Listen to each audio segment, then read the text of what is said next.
This girl disappeared in broad daylight at lunchtime in the middle of London. Hey guys, welcome back to my channel. If you're new here, please do subscribe, and if you're old here, hello again. Today's case was pretty highly requested, and I'm honestly shocked that I haven't heard about it before this, because this case got a lot of media attention. Before we get into it though, quick little disclaimer: I never claim to be an expert in these cases, so I do apologize if any of the details I provide are inaccurate. They're just what I found online and merged into the one video. And of course, I mean absolutely no disrespect to anybody involved, particularly if those details are inaccurate. Alright, housekeeping is done. Let's get right into this case. So this is a case of Suzy Lamplugh, and she was a real estate agent in London who disappeared just as she was supposed to have an appointment with an unidentified man who went by the name Mr. Kipper, and this was in 1986. So Suzy was born on the 3rd of May 1961, and she was one of 4 siblings, and their family was just a regular middle-class white family. And Suzy was stunningly beautiful. I mean, she was absolutely gorgeous, and anybody who knew her said that she was really friendly, really intelligent, and also very good at her job. According to her brother, her motto was "life is for living," and this was how she intended to live every single day. She went out of her way to find enjoyment in every single day. Career-wise, she was doing really well for herself. Like I said, she was working in this real estate agents in Fulham in London, which is quite a nice high-end area. But let's just talk about the circumstances of Suzy's disappearance. It was just a regular workday for her on the 28th of July 1986. And Suzy received a phone call from someone who wanted to view one of the properties she had listed. They made an appointment for 12:45 that day, and Suzy took her purse. She took £15 in cash, her car keys, and she left the office at about 12:30 and arrived at this property at 37 Sharald Road. So the plan was she was going to meet this Mr. Kipper outside the property. And multiple witnesses did see a woman matching Suzy's description at 37 Sharald Road, and also, as expected, this woman was seen meeting a man at that time as well. I will just say it wasn't 100% confirmed that this was Suzy, but I mean, it almost wouldn't make sense if it wasn't her. I'm gonna tell this story under the assumption that it was, because it doesn't really make sense for it not to be. She planned to be there, she planned to meet a man there, a woman who looked like her was there, and a man was with her at the exact time. Some of these witnesses though say that they saw the two having a bit of an argument, but then other witnesses say that there was no argument, they were just chatting, and then they got in a black BMW and drove off. This man was described as very well put together. He had his hair slicked back, you know, very well dressed. He even had a champagne bottle in his hand. But now, I'm gonna say something here. A little bit weird for her to just get in the car with this guy, I would think. I've been to apartment showings before, and not once have I ever been like, I'm gonna give the real estate agent a lift somewhere. I mean, I don't drive, but if I did, it's just not really that kind of scenario. And I was trying to think of reasons why this might be the case, or why you would do this. And, you know, maybe there was another potential property that he wanted to see that she had listed, and they got in the car together. But then still, would you not just make your own way separately to this new place? Unless maybe she knew him already. But regardless, this was the last time anyone saw Suzy ever.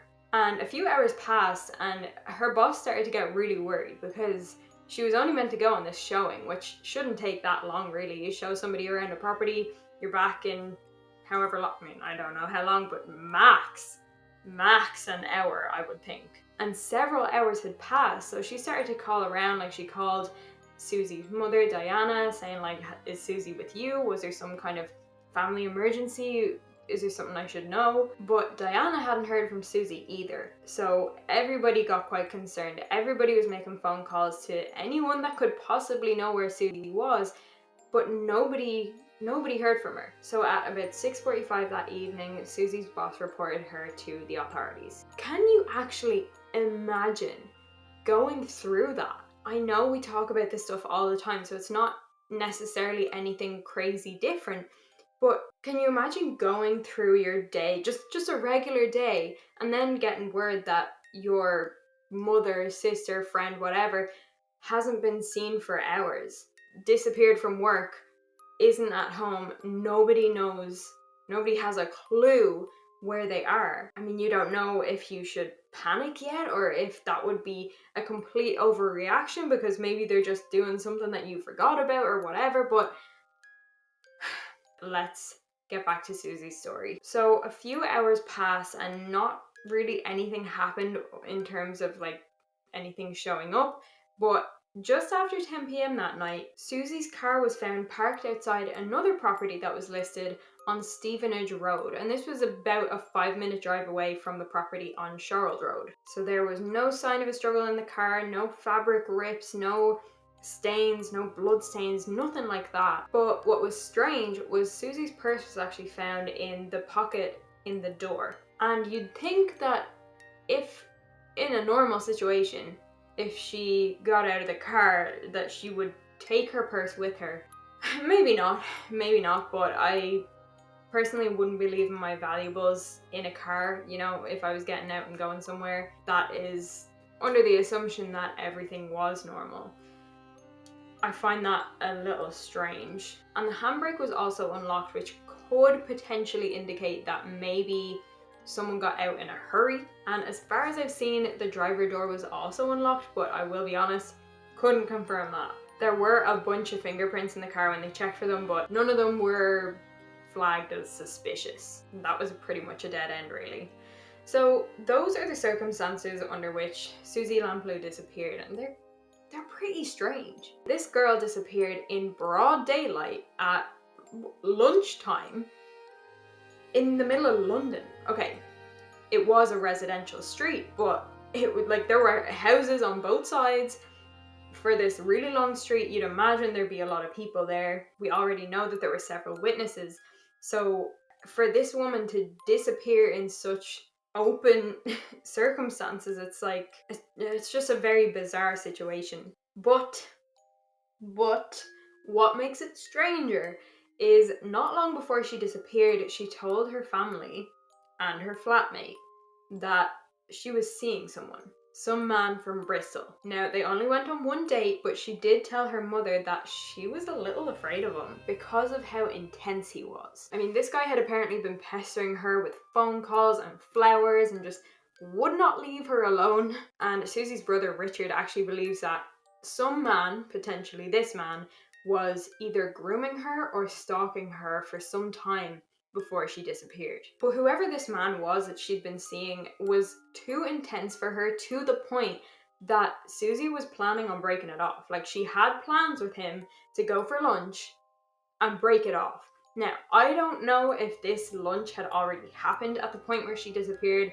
If you have more clarity on that, by all means, let me know in the comments. So that could be quite an important distinction, but honestly, either way, it's quite concerning. And it just kind of gets you thinking about, like, you know, the champagne Mr. Kipper had. Was this potentially a take me back gift? And did he just put himself down as Mr. Kipper to remain anonymous so that she would actually show up because she didn't want to see him? I don't know. Also, if the source that allegedly saw them arguing was accurate, then maybe this was the man she'd been seeing, because there you go, that's a perfect reason to have an argument. At least it's a perfect reason for there to be an argument between the real estate agent and the potential client, because otherwise why the hell would there be an argument? The media, the public jumped on this case. Like, this basically went viral as things could go in the 80s. And it was July, which is apparently a slow news month, so yeah, all the media outlets just wanted to jump on that case, and which was good in a way because it got more eyes on her case. And as we know, with missing person cases, the earlier you can get as many eyes on it as possible, the better. And all of this media attention really helped her family to keep the hope alive. And, you know, they didn't just assume that she was dead at first. Like, they really held on to that hope, that glimmer of hope that she would just walk in one day and be like, oh, sorry, I was just whatever. And although all of the media attention is usually so amazing for a missing person case, it was almost excessive.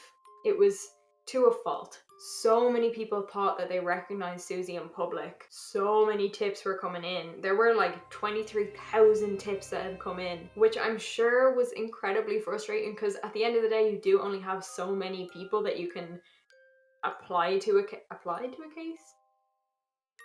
You know, you get it. And obviously these took a long time to get through. And I'm sure when there's that many tips, you can't really have like a prioritization system. You can't look at every single one and decide whether it goes first or last. You just have to go lead by lead and hope that the most important one isn't the 23,000th one. 23,000th? Is that how you say that number? Anyway, they worked tirelessly on Suzy's case for over a year and they investigated every single tip that came in. But even though there were all these tips, there was still no forensic evidence, there was no CCTV footage, and obviously because it was the 80s, there were no mobile phones, there was no tracking, there was none of that. So it was in October 1987 that they actually started to wind down the investigation. But her files still remained open. Like, they were open to it being solved, they were open to more tips coming in, but at the end of the day, there wasn't a whole lot else that they could do because they went in on this. Now, this is where things get interesting. Buckle the in. Only a few days later, after the police decided to kind of wind down the investigation, there was a break in the case. Well, not so much a break in the case as it was something happened which led to a major suspect coming about. Also in October 1987, another woman disappeared. A woman by the name of Shirley Banks. Shirley Banks was a newly married 29-year-old woman and she'd gone late night shopping one evening, and I believe this was the 8th of October 1987, and it was in Bristol. So after her late night shopping, she had planned to meet up with her husband for a drink in a bar, but she never showed up and he couldn't get a hold of her. So obviously he was very concerned straight away, but then he thought maybe she forgot, maybe she went home. He did search around, he called around, did all the things that you do when your wife goes missing, but there was no sign of Shirley, and she didn't come home that night at all. So the next morning then he called her work to see if she had gone in that day, and they told him that she had called in sick just 15 minutes earlier. And I guess he waited to see if she had been on her way to work, maybe from a friend's house or something, and was on her way home or whatever, but she didn't come home. There was no sign of her. So this is extremely bizarre. His wife didn't come home that night. She doesn't show up to work the next morning, but she does call in sick. So strange. And to me, sounds a little bit like a hostage situation. Anyway, he reported her missing and the authorities got to work on looking for her. And nothing really came to light about Shirley until 3 weeks later. Over 100 miles north in Warwickshire, a man had gone into a clothes shop and assaulted a shop assistant at knife point. When he was fleeing, he was being chased down on the way to his black BMW and he was arrested. His car, by the way, also had a number of weapons in it, but this man's name was John Cannan. I think it's Cannan, could be Cannan, I'm gonna say Cannan. And he would prove to be quite a character in Shirley Banks's case, and also in Suzy Lamplug's case. Now, he did have a pretty difficult upbringing and quite a lengthy criminal history and a turbulent relationship history, and showed plenty of signs of being an abuser. John's difficult upbringing did cause him to harbour a lot of fear, a lot of shame, and as he grew up, a lot of anger as well. I also just want to mention this.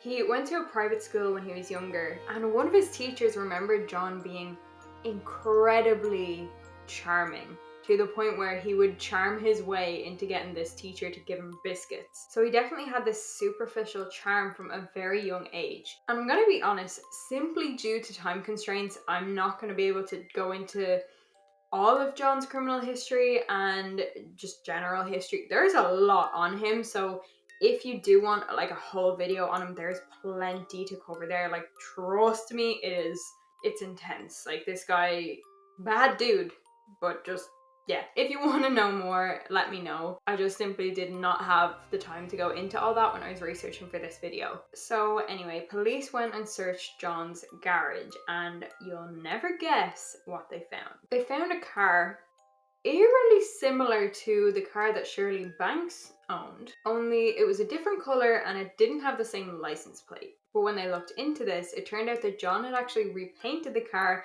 and changed the license plate himself. And this license plate, what it was changed to, could potentially be a clue as to what John was potentially involved in. Anyway, so this license plate had been changed to SLP 386S. Okay, SLP. Suzy Lamplugh. A lot of people think that that is what that stands for. And when John was asked about that, he said, yeah, I could see how it could be perceived that way. Which is an interesting response. Also, 86 is the year that Suzy went missing. And 3, maybe the 3 stands for 3 women, maybe? There is something else that the number could mean, but I'm gonna wait till later to mention that because there are some other things you need to know first for that to make any sense. Also, in searching John's property, there was this piece of paper in a briefcase that connected him directly to Shirley because it was from her tax disc on her car. Also, there had been a number of witnesses who had heard and seen some pretty intense stuff. For example, the day after Shirley disappeared, a taxi driver came forward to say that a taxi was called to John Cannan's apartment. The taxi was called in by a woman, and this was around 2 p.m. And when the taxi arrived, John answered the door and said that nobody called for a taxi. At around 2:30 p.m, John borrowed a vacuum cleaner from one of his neighbours and he was seen cleaning his car. Now, nobody could account for his whereabouts between 3 p.m. and 7 p.m. that day, but that same day, the day after Shirley Banks disappeared, a woman came forward to say that she was in traffic beside the woods and she heard some stuff. She heard what was described as a struggle, punching, a woman saying no, no, and a man saying, I warned you what I would do.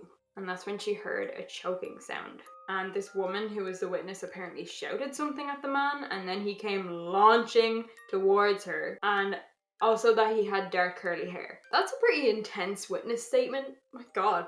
But yeah, and I'm not altogether sure how any witness statement is not the most accurate thing. It's not like CCTV, but definitely interesting. So 6 months after Shirley's disappearance, her body was found. She was found in the Quantock Hills, and ironically, or maybe purposely, she was found in a place called Dead Woman's Ditch. So anyway, what had happened was John abducted Shirley, assaulted her in more ways than one, and he held her hostage in his apartment for 18 hours before taking her to the woods and killing her. So far, all we've really got to link John Cannan to Suzy Lamplugh is this potential clue about the license plate, and like SLP, does that mean Suzy Lamplugh? I don't know. I think that's all we have. But anyway, the license plate is entirely speculative, really. But there is a lot more to this guy, and a lot that makes him look incredibly suspicious when it comes to the disappearance of Suzy Lamplugh. John Cannan had actually been serving an 8-year sentence for a sexual assault and robbery, and this sentence would lead him right up to July 1986, specifically 3 days before Suzy Lamplugh disappeared. He'd been living in a day release hostel towards the end of his sentence, which basically meant that, like, obviously he had to stay there at night, but during the day he could go out, he could do whatever he wanted. I think he could even work and everything, so like it was basically normal. I'm sure they had a curfew or something. But John Cannan looked eerily similar to the picture that was put out of the potential suspect in the Suzy Lamplugh case. When it came to people who knew John, I mean, his work colleagues and just anyone who knew him really described him as very charming. For example, one time he went into a wine shop with a colleague of his and he was talking to this woman for like 20 minutes and he got a date with her, which is like pretty fast. He really knew how to get what he wanted out of people. Also, I don't know the exact reason for this specifically, but according to someone who knew John, he did have access to BMWs throughout the day. Like when he was in the day release hostel, he would go out, and I don't know if he worked somewhere where he had access or whatever. I mean, he had previously been a car salesman, so that could have been something to do with it. But during the day, he had access to BMWs, and witnesses believe that Suzy got into a black BMW when she disappeared. So that's definitely interesting and also very specific. And you'd also imagine that if he was this charming guy, that he would use a BMW to his advantage in that sense. Like, it definitely makes him look a lot more successful and trustable than he actually was. I'm sure there's a better word I could use there, but colleagues of John also said that he would go to wine bars a lot of the time in Fulham, not necessarily just London, but in Fulham, which was where Suzy worked. And he was also in the process of trying to find an apartment because he was able to get his own place soon because he was finishing up his sentence. And Suzy was a real estate agent. Oh, and you're never gonna guess what his nickname was in prison. No, like I don't know if you're ready. I think you need a sec. His nickname in prison was Kipper.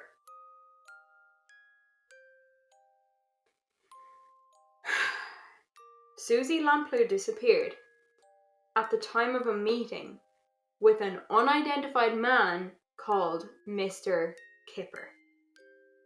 Apparently this was his nickname in prison because he would take a lot of naps, you know, like going for a kip. How much of a coincidence would that be if it was only a coincidence? Like, who uses that word ever? Not necessarily kip, but like, who uses the word kipper? Also, in 1987, he signed up to this dating agency and they had to do these videos, like these introduction videos. And he had this interview which showed him in all of his superficial charm. And it is so strange, it's quite easy to find online. But he was giggling, he was giving the eyes to the interviewer, he was like really kind of, you know? He just had this air of confidence and almost superiority to him. Like, look at me, I'm this famous person, this amazing person being interviewed. And what's really jarring is only a few days after this was filmed, Shirley Banks disappeared. Anyway, that doesn't link him to Suzy as such, but it's definitely fascinating. And look, although police have questioned him multiple times about Suzy's disappearance, he has always denied any involvement. In fact, he said he's never even been to Fulham, which we know is bullshit because, I mean, loads of people said he was regular in these wine bars and like he'd been seen there and colleagues knew he would go there. Load of my poop. He was even a regular in a wine bar that was apparently only a few doors down from Suzy's office. He'd never been there, apparently.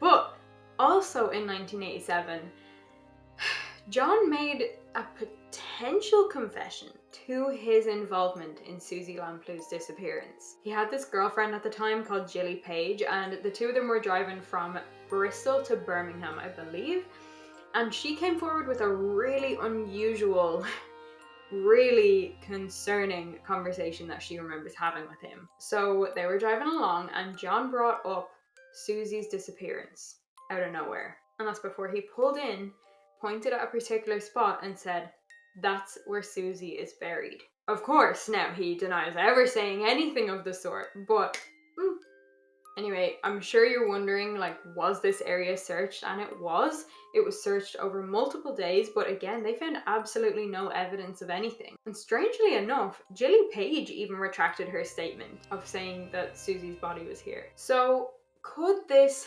Mr. Kipper have been John Cannan? Definitely let me know what you think about that in the comments. There are a lot of things that make him look incredibly sketchy, but again, it's all circumstantial. But you know, maybe John was the guy that Suzy was seeing before she disappeared. Maybe she was a little afraid of him. That would make sense considering what we know about this guy. That definitely is a big, major police theory in this case, that John and Suzy were seeing each other, at least for a short amount of time before she disappeared. An ex-girlfriend of John's called Daphne Sargent came forward saying, "As soon as I heard about Suzy, I knew it was John. it had all the hallmarks right down to the champagne. So, I mean, maybe he's used the champagne tactic before to get a girl to forgive him for something, or, you know, whatever the case may be, but that's particularly interesting considering it came from someone who was with him romantically and who knows how he works romantically. Do you know what I mean? Like, Another girlfriend of John's said that he had a very keen interest in Suzy's disappearance. So, a little bit more about the investigation. Suzy Lamplugh was considered a missing person for 8 years, but in 1994 she was declared dead, presumed murdered. Police went and tested 800 unidentified bodies and skeletal remains. In 2002, detectives publicly named John Cannan as their prime suspect. And at one point, John Cannan was actually arrested and questioned about Suzy's potential murder, but they just didn't have enough to charge him because, like I said, and as we know, it was all circumstantial. Now, let's just bring this license plate back real quick because I got one more thing to say about it. Well, two more things, kind of. Three more things? That 386 on the license plate could have been a grid reference because Shirley Banks's body was found near Northing Line 386. Or it could have also been something else. Norton Manor Barracks was the area that Gilly Page had pointed out, that John had pointed out, saying that Suzy was buried there. This place was near 3 degrees 0806 west.